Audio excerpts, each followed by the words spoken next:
much for playing along. I had no idea how to get Dave out of the apartment. Yeah, you know, when you said there were going to be party hats at this party, I knew we were going to need a lot more beer. Yeah, I mean, are the party hats even really necessary?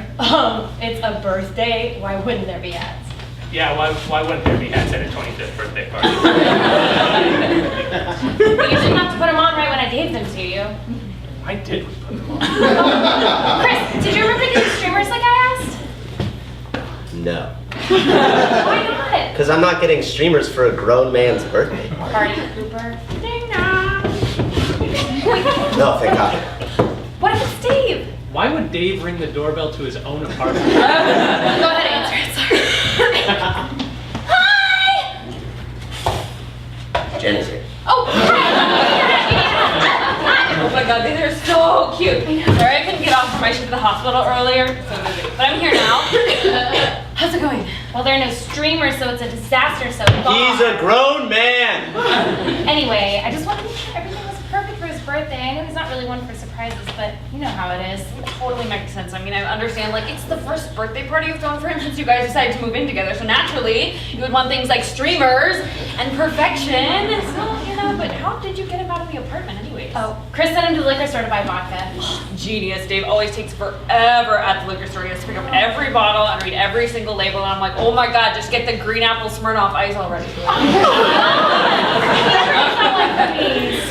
Oh my god, he's here! Everybody hide! Hide behind the counter! I'm calling Annie. Surprise! Surprise! Oh god, I knew it. I knew this was gonna happen. I knew it. I knew it. Dave, is something wrong? No, I mean, really, there's nothing wrong. I mean, this is not necessary. I knew it. It really wasn't that much trouble. It's just a few of your closest friends. I can see that, and I am the utmost grateful to all of you. But really, well, maybe I should hear you out. What are you talking about? Well, I mean, it's obvious you're here to confront me about my drinking problems. This isn't an intervention. It's a surprise party. Annie, we both know my birthday's not till tomorrow. Wait, is the first step for us to accept that he has a Whoa, hold on just a second. Okay, I've pumped enough stomachs at the hospital to know when somebody has a drinking problem, and you don't have one. I mean, you drink the same amount as the rest of us, and vastly less than Chris. Thank you, Kevin. I take credit. Oh, guys, listen. I know you want saying I don't have a problem over and over and over again to make it come true, but the truth is, this is gonna take a lot of work on my part. If you had a problem, it would be interfering with your life. Yeah. Isn't it? Isn't it? I mean, come on, let's go over the facts. I just spent the last half hour at a liquor store, reading labels, while all of my best friends were hanging out. Chris sent you there so we could set up for the party? Well, Chris is what we call an enabler. Oh, by the way, can I get that vodka? Yeah, Are you putting vodka in your beer now? Yes. Yes, I am. This is completely ridiculous. I offered to go with you to the liquor store, but you said it was of the utmost importance that I keep Chris company. Well, he gets lonely. Besides, why would I want my friends with me when I'm getting off at a liquor store? Philip, you get sexually aroused at liquor stores? Only when I think of my Annie. Ew, This is getting really weird. Change! Thank you, everyone. Chris here wants me to change. Chris wants me to be the utmost me I can be. No, I gave you 40 for this handle and I would like my change. No, this is not about the money I've been saving. It is. Excuses I make to drink your birthday? No, this is about what alcohol is doing to our friendships. Have you even had anything to drink today? No, sweet Annie, but that doesn't mean I won't start tonight. While you're hanging out with your friends at your birthday party. This is ridiculous. Kevin was right. Damn it, guys, listen. All right, let's just go around the room so we can each express the ways I've been letting you down because of my addiction. All right, Jenny. Well, I was really excited about this party, and now it's really late. I can work on that. I mean, I guess you didn't drive me to the dealership the Oh, other day. come on! No, he doesn't have a problem? Hey, man, you want me to mix you up a beer and vodka? Precisely. Chris is the one you should be listening to. Except that sounds disgusting. But I spent way too much time planning this party and putting this together for you to just ruin it like this. I don't even care if you drink. Just sit down and enjoy yourself. And if I hear one more word about a drinking problem, you can find somewhere else to sleep tonight. All right, okay, fine. Good. Fine. I don't have a drinking problem. Weak. Yeah, But what about my drug addiction? Don't have that either. Annie, tell them, you know better than anyone here that I have a cabinet full of drugs in the master bathroom. It's a medicine cabinet. All you have in there is some Tylenol and Imodium. And yesterday I took the utmost dose of both. And they are perfectly safe to mix. Oh, it's like all of you hate change. I would love change. Yes, thank you. He's still talking about the change from the vodka. It's like y'all aren't even focusing on the issue anymore. There is no issue. If anything, I should have gotten you some pills from the hospital so you chill out a bit. Oh no. I have to get through this on my own. Cold turkey is the only way, even if it means headache and diarrhea. I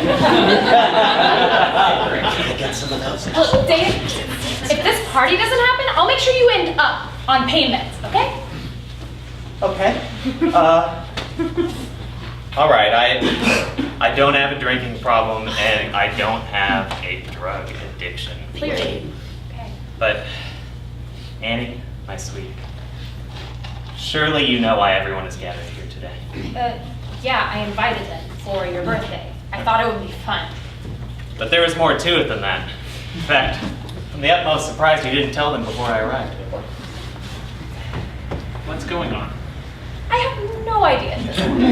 3 secrets. On this, the night of my birthday, there was one habit I was going to indulge in. Of this, I am the utmost certain. For you see, I, Dave, have a sex addiction. You definitely do not have that. And your chances of birthday sex ended the moment you decided to ruin this party. All right, fine. We can party if that's what you all want to do. All we want to do. Already there. But I am going to go take a Tylenol. No, make that 2 Tylenol and probably an Imodium. Because this intervention did not help me at all. I am the utmost disappointed in you guys. Change! It's too late for that! You guys, I am so sorry. I had no idea he would react this way having a surprise party. Oh, it's okay, honey. It's not your fault. We'll just get a couple drinks in him. He'll be right back to normal. All of them. Oh, if he takes those Tylenol, we probably shouldn't give him anything to drink. Yeah, you're right.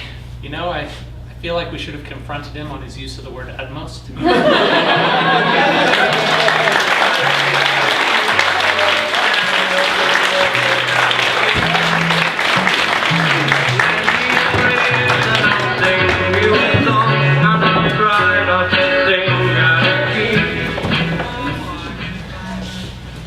Hey Jack, I'm home. Did you get a chance to clean out the mouse? Nope. Jack, what's going on in here? Saving the world, obviously. Of course. What's in peril this time? I don't know. Who does? Me. Of course. I'm trying to send myself a message from the future, from the past. Why don't you go ahead and fill me in, babe? All right, but it's at your own risk. So I was watching the Golden Girls. Why? Because they get me, Kylie. I was watching the Golden Girls, and I was watching the credits, as any responsible content consumer should do. Well, naturally, every good person should have the decency to learn the names of the people who create what they watch or listen to regularly. Obviously, Kylie. So I was watching the credits, and whose name should I see under the art department but mine own? Why, this is an odd occurrence, I thought, because how many Jack Whites could there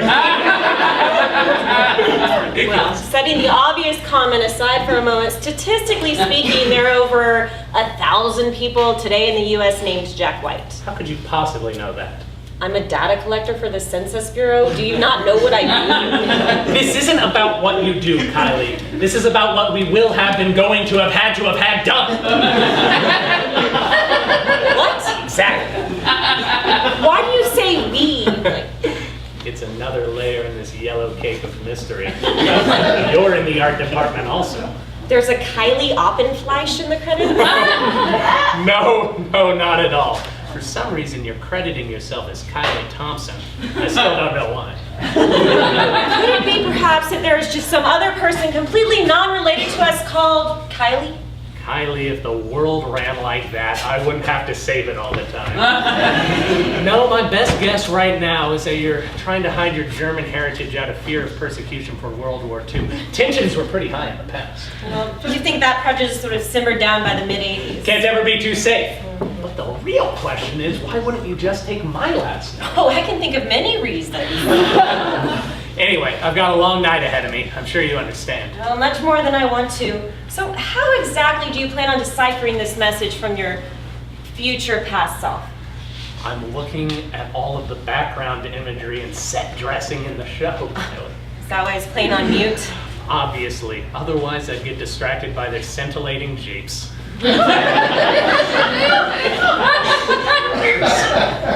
Oh wait, the episode's ending. You'll see the names. You'll know the truth. I think actually I'm gonna go get dinner started. Well, no, just wait a second. Wait. No. What? No! What? No! What? They got me. I'm off. Who? The credits. What? I don't know. I may never know until they get me. How will they be going to have gotten you, Jack? How will they be going to have gotten you? I guess we just have something to look forward to. Now about that rat trap. How can I think of dead rats at a time like this? Nope, I've got to watch all the episodes again. Put on 8 pots of coffee. I'll take them the usual way. No! I mean, what if the message is in the very next episode? Why would that be, Kylie? I'm off of the art team. But who's still on the art team? Anna Barone, David Wimmer, Michael Diaz, Susanna Ike, Jordan Jaffe, and Kylie Thompson! Precisely! And you know why I didn't take your last name? So they wouldn't know we were connected! They would be fooled by that, wouldn't they? Oh, they're notorious for that kind of gullibility. What episode were you watching? Episode 313, The Impotence of Being Earnest. Rose starts a relationship with a man cleverly named Ernest, but as the title suggests, physical relations are slow to manifest.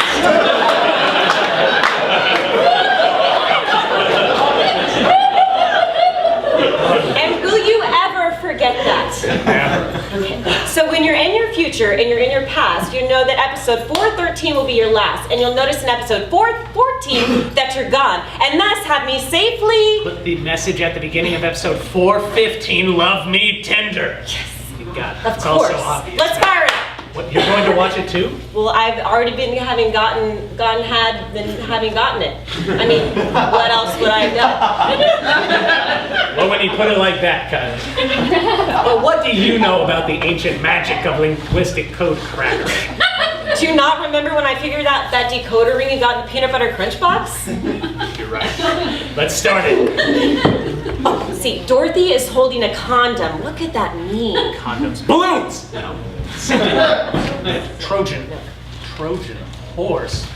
I want me to go back in time and destroy Troy with Odysseus. I accept this mission. Actually, I think it means prevention. Yes, they want us to help prevent a future tragedy. That makes sense. And to prevent a future tragedy, we need what? Oh, look, Rose is using Lysol. Lysol's a disinfectant. A disinfectant means cleaning. Lysol Used to be a vaginal cleansing product. Cleaning. What? No! Yes! Cleaning! Cleaning! Yes, we need to clean! Clean what though? Clean what? Oh, look. Look in the background, in the very edge of the screen. See that? I think it's a mousetrap. Yes, it's a mousetrap! That must be it! I don't see a mousetrap. Oh, just trust me. Okay. Mousetrap, huh? So the whole message must be that we need to clean out the... Mousetrap? I don't know of any mousetraps, do you? Are you kidding me? Of course. How could I have missed what was sitting right in front of me? I'm not gonna get my hopes up. Obviously, I meant to clean up the long-running Agatha Christie murder mystery, the Mousetrap. Those flabby tabbies in the West End have had a fine time keeping those rights tight since 1952. But now it's time to let every boy in Brampton know what's really going on in Monksville Manor. I have a plane to catch!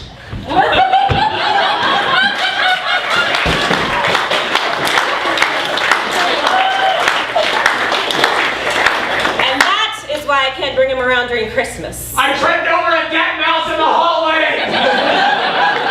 I'm taking him with me! He always gets there in the end.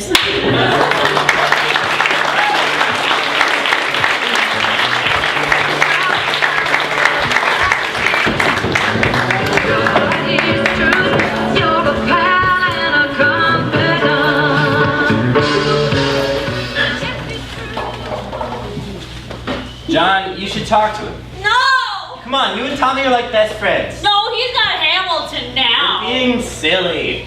Nobody likes Hamilton. How could he embarrass me in front of the nation like that, Ben? It wasn't that bad.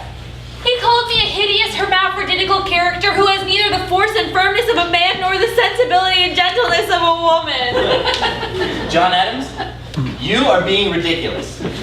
You know that Aaron Burr or James Callender probably put Thomas Jefferson up to it. I can't show my face in DC ever again. Hermaphroditical accusations are a dime a dozen. This whole thing's gonna blow over in like 2 weeks' time. Mark my words, Dr. Benjamin Rush, former Pennsylvania delegate to the United States Congress and father of American psychiatry. I'll show that mean-spirited half-breed Indian squaw a thing or two. Hey, all right. Well, let's just calm down.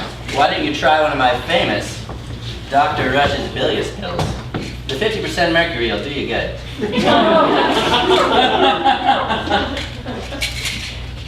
You know Jefferson's just upset because no one's listening to him about the benefits of an agrarian society. Oh, yeah, and now we're gonna get to see how great being a farmer is because he's gonna make such a better president than me. It's not like that, and you know it. And we're gonna get the inalienable right to say whatever we want without fear of getting thrown in jail because that's ever done anyone any good. Hey, at least you got more votes than Pinckney.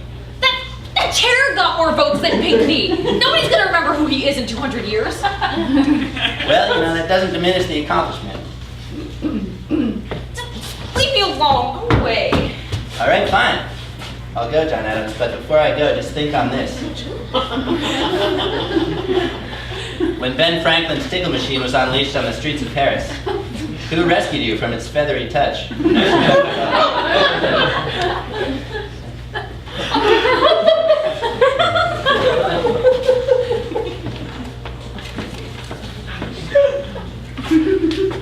Tommy, I think you should talk to him. He's really been out of shape about this. After he doesn't come to my inauguration party?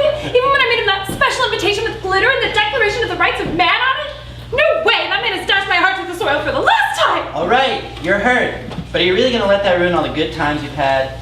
Good times? All he's ever done is mock my progressive views about self-sustaining agrarian societies and call me lanky. What about that time he introduced you to all those delegates at the Second Continental Congress when a certain shy Virginian was being a wallflower? It was my first time. Everyone's nervous their first time, besides we were like 30 years old. Everyone's friends when they're kids. All right, well, what about that time he sang you to sleep when you were having bad dreams when the British took New York? Well, that was pretty chill of him, I guess. You know, maybe you're right. Yo, Aaron Burr in the house! Calendar man, he's a calendar man! That's right, Mr. James. Gonna be remembered in history calendar. Sorry, I was just practicing my shooting. How's it going, Tommy? Good. I'm just writing an essay on the, importance of repaying the national debt every 19 years. Yeah. Hey, check it out. We're gonna go through that pipsqueak Madison. Into the The Potomac? Yeah. It's gonna be I don't know. I don't think he can swim. Whatever. He loves the attention. Yeah. Almost as much as I, James Callender, love getting close to people so I can later expose their secrets. So come on, kids. Just do it. Don't be a pussy, just do it. Do it. Maybe it would be good for me, get some fresh air, attack innocent delegates. Yeah, boy. We're gonna go find Hamilton and beat him with a cane because it's hilarious. That's such a good idea. That's awesome. You guys, I don't think he enjoys that as much as you keep saying he does. And in fact, you've been attacking him a lot recently. Yeah, this sounds like a bad idea to me, Tom. Well. If it ain't Benji Rush, first proponent for occupational therapy for the institutionalized in first class. Still hanging out with that Polo Adams? He's been married for several decades. I guess you would know, wouldn't you? Oh. Yeah, slap it, Tom.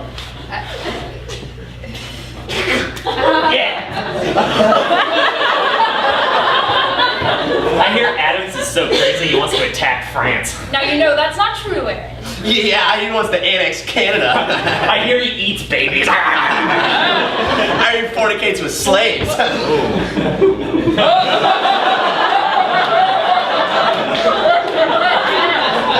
You bite your tongue.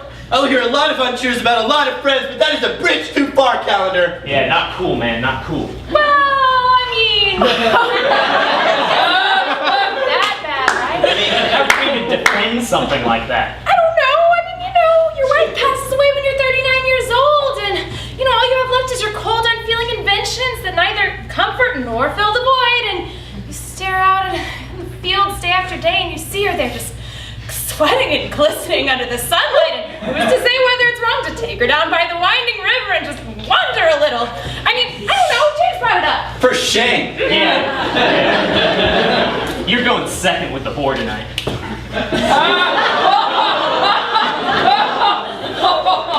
Are these really the kind of guys you want to be hanging around with, Tom? Yeah. What's it gonna be, Tomas? Us?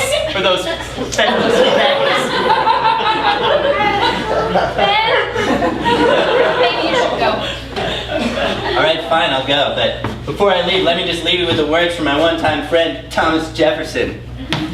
He said once that neither rain, nor snow, nor heat, nor gloom of douchebags could sway him from his appointed friends.